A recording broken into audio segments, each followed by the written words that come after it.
Hey there, this is basic movements, the squat. Okay, squat's an amazing exercise. It targets the lower body, okay, especially your glutes. As you come out of the squat and you extend at the hips, you really work your gluteal muscles. And also we're extending at the knee joint, so we're working our quadricep muscles as well. You are working your hamstrings to help control the movement, obviously.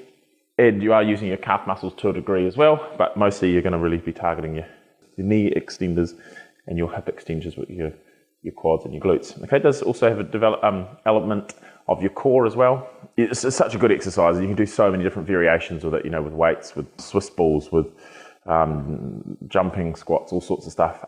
But yeah, it's really important that you get a good understanding of how to do the basic squat. Okay, so how to do it. Feet shoulder width apart, always starting with a nice strong posture. Think about that chest up. Imagine someone's lifting you up through the top of your head, so we're really long through our spine. Bit of a squeeze in your bum cheeks, holding through the stomach. From here, you're going to push your bum out behind you. Okay, I like to float my hands out in front. Some people like to put their hands on their hips or some behind their head, but I find that helps balance me. Hands out in front. I go down as far as I feel I can. Okay, it's going to depend on how tight you are through your lower legs. Okay, how tight you are in your ankles, your calves, to your knees to a degree, and then your hips and your lower back. Okay, it's really common that people are really tight through here because we sit so much.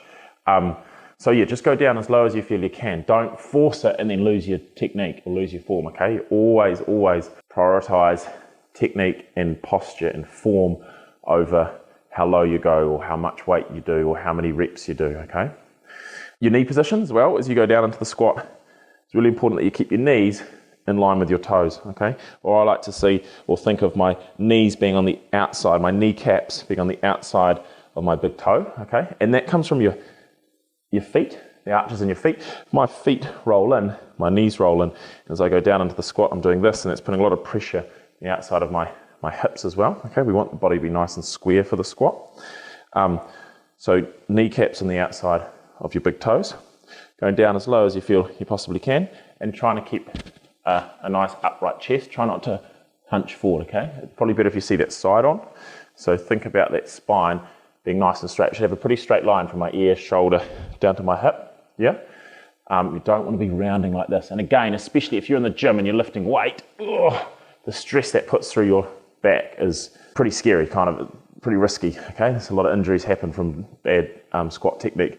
So get it right, and get it right with just your body weight. Nice straight spine, chested up, shoulders are back, going as low as you feel you comfortably can, pushing back up at the top, and finish really strong. Squeeze your bum cheeks. That's going to really drive your hips forward. Think about drawing in through your tummy and a bit of a squeeze between your shoulder blades, okay? Pulling those shoulders back, yeah? Down and up, nice and strong. All right, so just to recap, feet shoulder width apart.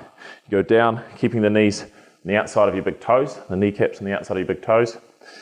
Down as low as you feel comfortable, keeping that chest up, shoulders back, stand back up, pulling those shoulder blades back, squeezing your bum. Cool, hope that helps. Cheers.